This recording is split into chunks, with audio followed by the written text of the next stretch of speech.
Okay, mayong mudto no usab kanatong tanan Luzon, Visayas, Mindanao.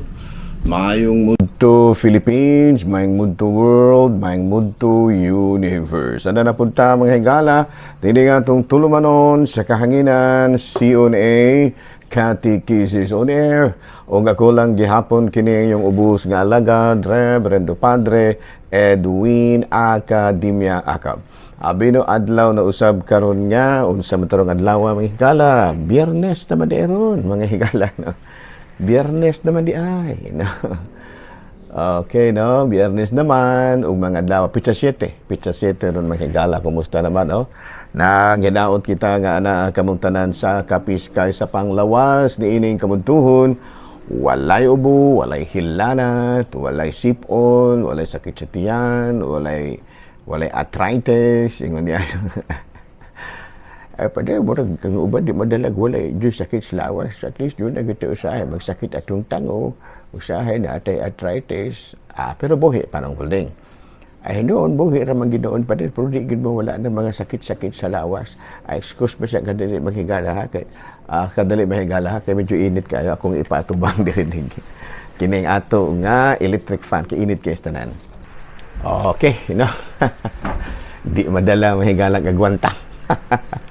Lala, no? May ngunto na kanatong tanan, naghidaot kita, nga ana kitang tanan sa Kapiskay sa panglawas ni ining kamudtuhon. Aboy, no? Ang today nga tibaya o nusabog, mayong mudto nga atong talahurong obispo, no? Bishop Julito B. Cortez, no? Karong adlaw, tuwa siya karon dito sa kining Himalalod, no? Naghimo siyang pastoral visit, no? Pagkadaghanang alandamon mga higalas pastoral visit ni Bishop, no? Kutasan kag inandam mga higalas. Sa una hayahay raman tong pastoral visit, karon pagkadaghanang alandamon muna nga okay ra gyapon mo man si bagong style na ron. Medyo daghan-daghan yung kayong alandamon, pero sige na, ano hinayon, dili na di ko madala, di mubalibad na gud nga, wala sa may ana, ipaapas ra. Ipaapos lang namo ning uban ani, kay medyo murag kuang gamay ka ng murag daghan ra kayo, no? Daghan kayo ra mga higala nga mga alandamon. Nahala, no? Padayon ta sa ato nga mga buhatonon ni ining kamuntuhon. Mang dispensa ra gud ta og pananglitan og di na gid maapsan kidaghan gud kay alandamon mga higala. Lala, no? May munto na kanatong tanan ang hidaot kita nga ana kitang tanan sa Kapiskay sa panglawas. Kumusta da din na si Dami, no? Nga akong classmate diha karon sa may kining Hibalalod, no? Kasamtangan karon mga higala nga naniudto sila sa bishop sa kumbinto, no? Og si Padre Dami pud ni abi-abi malipay nga mi abi-abi sa talahurong obispo. No? Karong pitsa 12 adto na pud siya sa si obispo adto na pud siya dito sa may kining Tayasan. No? Then paghuman pitsa 19 ari na gyud sa Ayungon. No? Then paghuman adto dayon dito sa kining Tambo. No? Ako kabalo og kanusa sa Bindoy, pero sunod ang Bindoy may higala. Ala, no?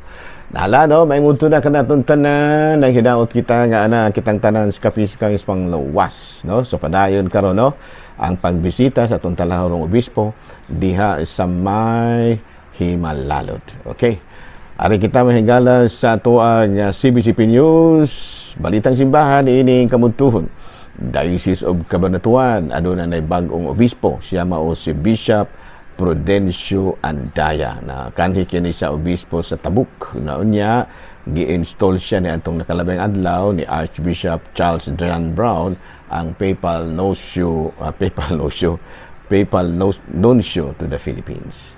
Balita mga higala gikan sa Vatican atol sa pag-visit sa pag-audience, no? Sa atong talahorong at Santo Papa sa mga nabisita kaniya dito sa may Vatican mga higala, mao kini ang nahimo niya mensahe.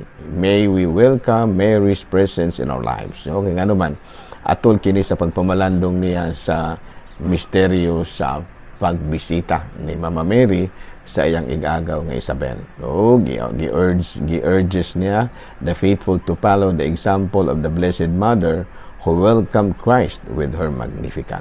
Ayan, no? Sa ito pa, gawas nga si Mama Mary ni bisita, siya usab ni dawat sa bisita siya ang sinapupunan nga mausabakan nga mao ang atong Ginoong Hesukristo.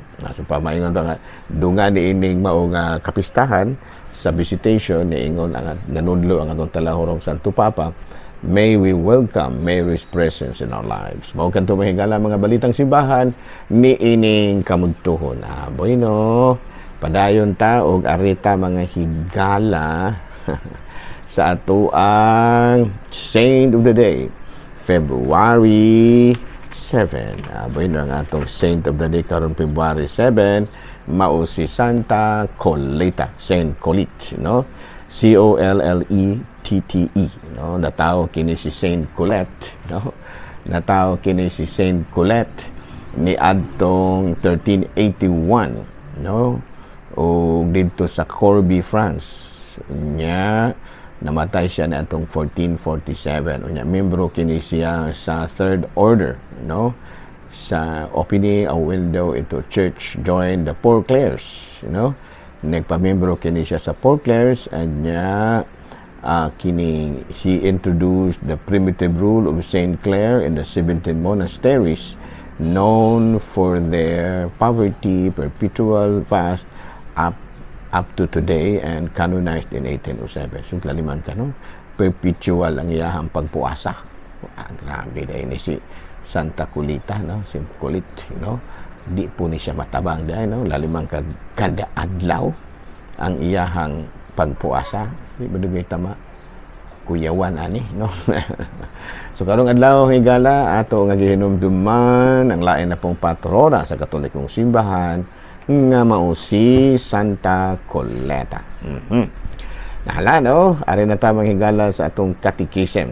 No? By the way, mo din siya kanang dunay mga dinunong tanay pader.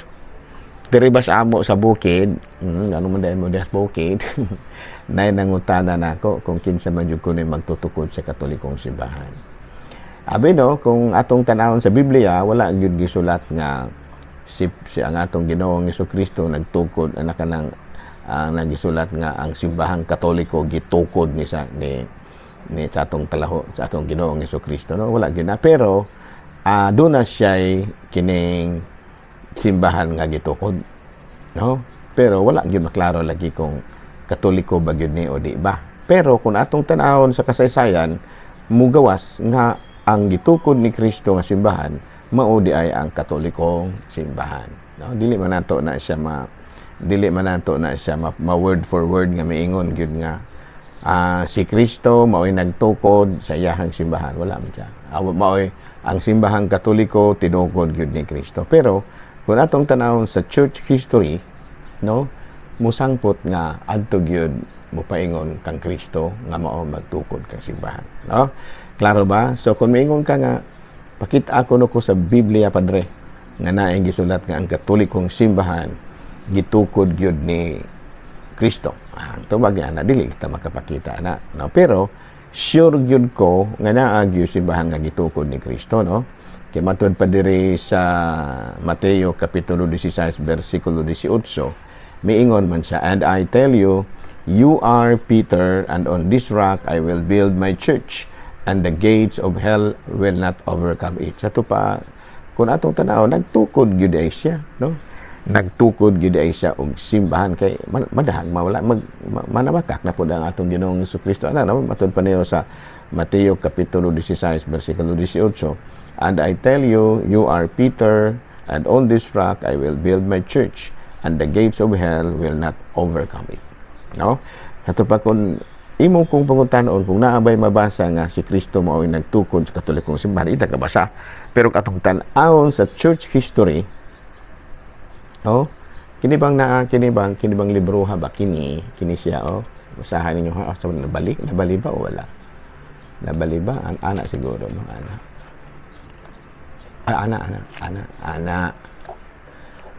Okay, no? Kini bang libroha ba kini? Oh, kana magnabali siya kuan ana siguro ni. Ana, or nabali siya. Ano na to pagkita ninyo kung ana on mo magnabali. Kini ba? Kining libro ha ba? Ni August Franzen ug ni John Dolan, no? History of the Church. Ato yung makitaan nga mo paingon gyud ni kang Kristo, no? Mo paingon gyud nga ang simbahang Katoliko mao gyud ang simbahan nga gitukod ni Kristo. Okay, klaro?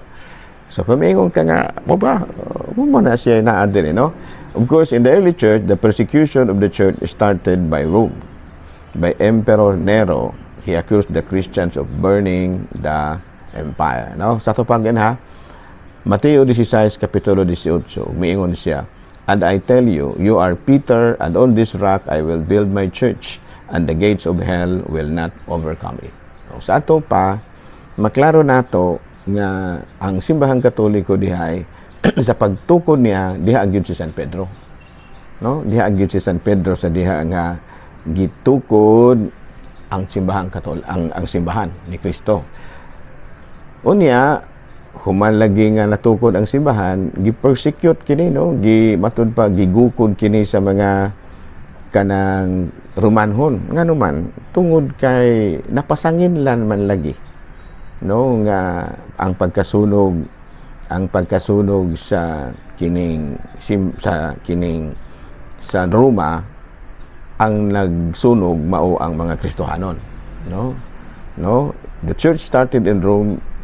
The church persecution, no, started in Rome by Emperor Nero. He accused the Christians of burning the empire. Mo na to nga nituo po dayon ang mga tao kay emperador baya ang nagsulti, di tuo sila. Ug didto na nga gilutos ang mga Kristohanon, no? Gilutos na sila. Unya, of course, naapil gyud ang mga apostoles. Usa na kanila mao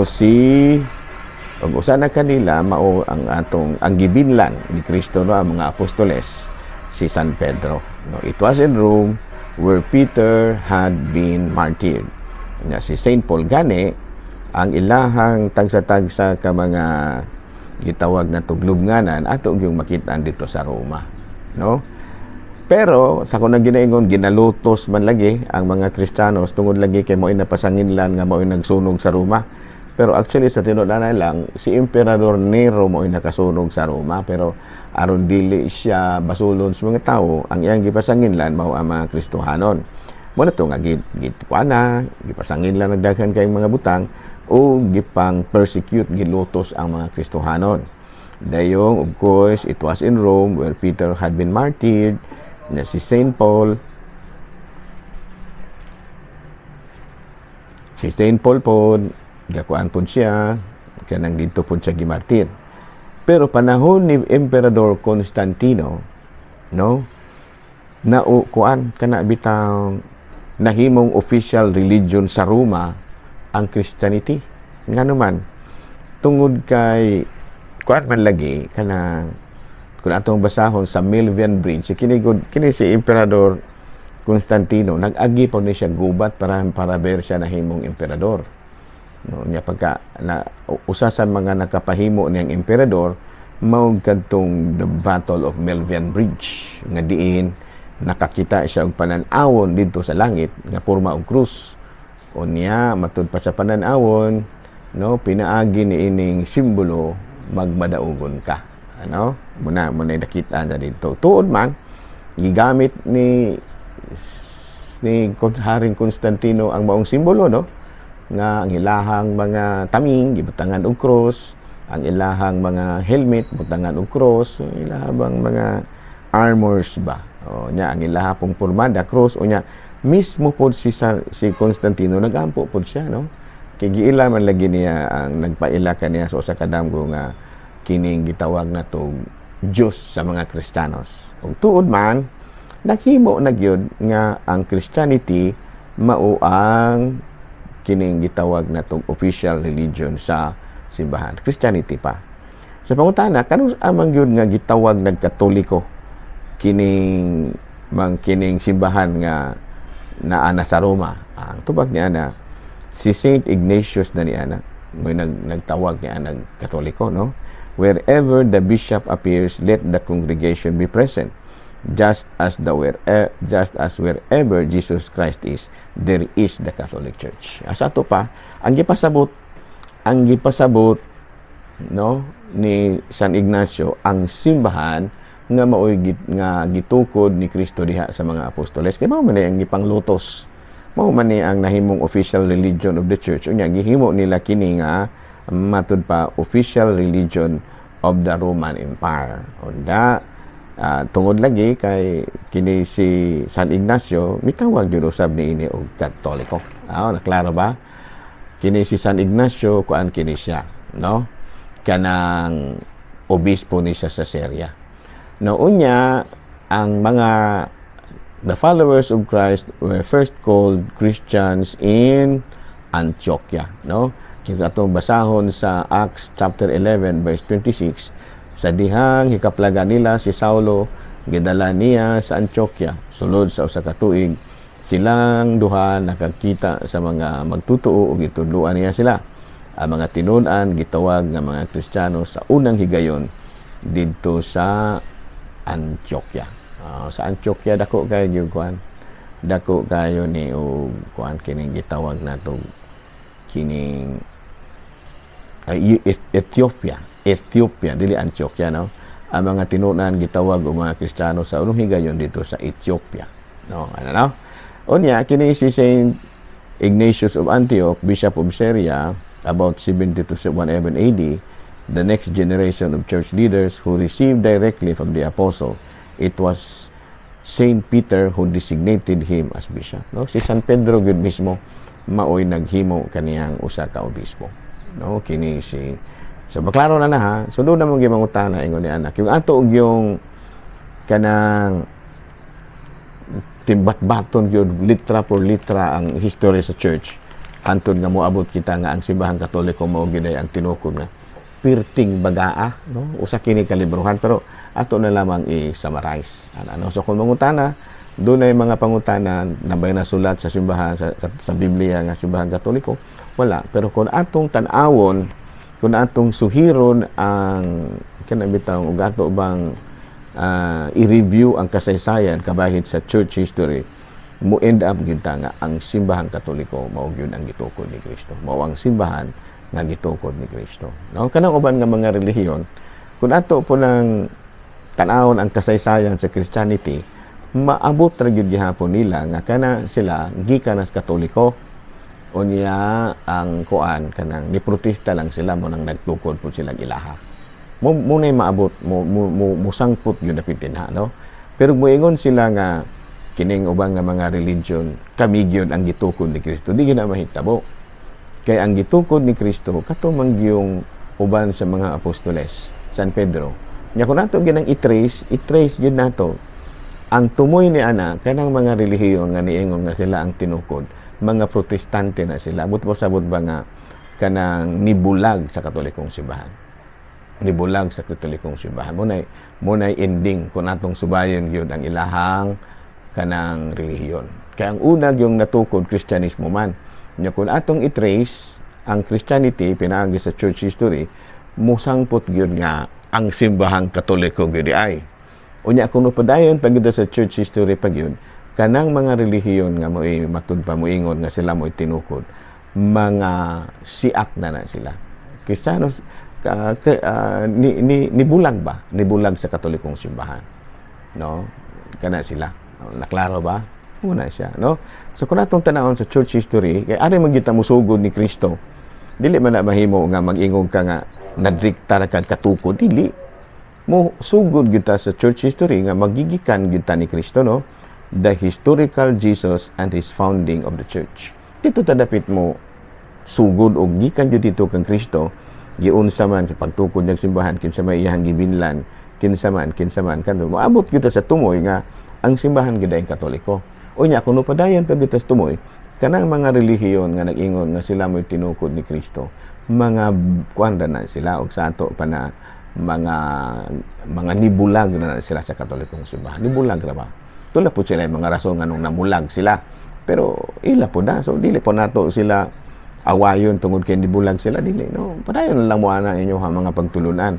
Pero kanang inyo ming awayon kay nganong muingon mi nga kining nganong ang simbahang Katoliko mo claim nga sila gyud ang gitukod ni Kristo, ay dili na mo kaaway ana. Tanawa sa ninyo ang history. No dili ra ta maglalis ana. History mo atong pangutan-on kung unsa man yung simbahana nga nagagikan gyud mismo kang Kristo. I-trace gyud ba? Gikan kang Kristo, paingon sa mga apostoles, paingon sa mga sumusunod sa mga apostoles, paingon sa mga Santo Papa nga gibinlan ni Kristo, hangtod nga moabot nga tumoy maka-conclude gyud ka nga ang simbahang Katoliko di ay maoy simbahan nga gitukod ni Kristo. Dili nato nalison din nato ng history. Ato di ay ipakasayop ng history nga dili man na sila masayop kay history gud na. No, mao gani nga diri sa ato sa Pilipinas niabot ang Christianity diri pinaagi sa mga Spanish missionaries nga mga Katoliko. No? Muna. No, kini mga protestante, kaabot gyapon ang mga protestante diri pinaagi pod sa mga gitawag nato og mga ni protesta po dito kay panahon gud nga og ato gyud tanawon sa kuan ha history ang nahitabo mao nga nag-away man gud sa Manila Bay ang US ug ang Spanish naval ships. Napildi ang kining mga katsila sa US una nga gibaligya na lang sa Spain ang Pilipinas ngari sa mga Amerikano. Unya sa Amerika naa na may mga protestante dito. Munang nanganhi po diri ang mga protestante. No, pero palagi na diri na ang Katolikong simbahan, naulahin na sila. Yung protestante na ba yan, no? So sa pangutana, ang dili na lang ta maglalis lagi kay kung maglalis ang tan-aw bitaw ko nila ni Pastor Bahinting ba kay tan-aw man ko ni ay kumusta dai si Father si Padre nga Darwin Gitgano ug ang iyang mga kaubanan. Believe ko ninyo mga brad, grabe gyud ang inyohang kuning gitawag na commitment nga inyo yung panalipdan ang Katolikong pagtuo. Salamat kay sa inyong gihimo ha. Ako mutan-aw man jud ko kay aron po ko nga makadugang-dugang po ko ba, makadugang po ko research. So pangutana, tinuod ba gud nga doon na ba'y mabasa sa Biblia nga si Kristo mao gyud nagtukod sa Katolikong simbahan sa Biblia ha? Wala kita makita na. Pero kung atong tan-awon, kung atong i-trace ang church history gikan gyud sa pagkatukod niini, mo end up gyud ta nga ang simbahang Katoliko di ay. No? Mo end up sa tumoy-tumoy na ba? O nya kini di ang mga bag-o karon nga mga relihiyon, mga inuntang pulo nga mga ni protesta na di ay ni sa mga pagtulunan sa Katolikong simbahan mo nang nagtukod silang ila. No, klaro ba ni kuan ra ba? Ni si Akra ba ni si Ak? Muna sa church history nganong ingon niya na muna kasaysayan sa simbahan nganong daghang kay relihiyon nga Kristyanismo tungod na kay ito na may pipila ka mga tao nga naghimo man pud silang ila kay dili lagi sila makadawat sa pagtulunan sa Katolikong simbahan nga kanhi nga maugyo original nga gitukod ni Kristo. Oh, klaro ba? Klaro? So dili lang tabag sa kunang ginaingon, di lang nato nalalisan ang church history mo ato ang kuagbasi. No? Nalingaw mo ko kay magtan-aw mo ko nila ni Pastor Bahinting ba o ni Padre Gitgano. Sa ako na kinuwar dili gyud magdaog kay di man pud maminaw si Pastor Bahinting kang kuan mo ingon ra pud siya nga wala matubag akong pangutana, no? Categorical question, naa ba sa Biblia ang word nga Katoliko nga gitukod ni Kristo? Nga wala man jud na, pero motubag po lagi si Father Gitgano nga in essence naa nga sa ato pa kun ato yung tanaw naa gyud, pero dili man pud motuo si Pastor Bahinting sumana nga dili magdaog, pero ang mga naminaw, no, ang mga naminaw mauna na imong desisyon. Sa akong tanaw ay purely eksakto gitong tanan nga gipangsulti ni kining Padre Darwin Gitgano. Okay, mga church history ba yan, mga reference, standard reference. Pero ang gato lang problema lang kay ang mga laing pagtulunan di gyud pud mo dawat. No, pero okay ra na siya gapon kay ila man na, pero kitang Katoliko di lang pud ta magmubalihin pud lamang gyudayon kay ako na ginaingon kung maingon ka nga naa ba wala tayo mabasa, pero kung atong i-trace sa church history mo end up yung ka nga katolikong simbahan yun ang gitukod ni Kristo diha sa mga apostoles. O ipadayon pag yun nato mo end up na kini day mga laing relihiyon mga kuan ra day ni sila mga nisiak kalaba.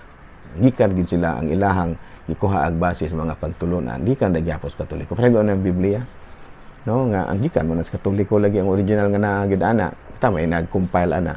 Pero nahitabo lang nga naapon sila, nakagunit po sila ng mga kopya na munang nitukod po lamang sila ilaha. Pero ilan na nagkatungod na natin labot na. No, klaro? Di na lang kita ko pa. Ako lang gihapon kini yung ubos nga alagad Reverend Padre Edwin Tabul A. Manamilit na usab kaninyo manalangin kanatong Dios ng kagawang tanan, Amahan, Anak, Espiritu Santo. Good noon, Pilipinas.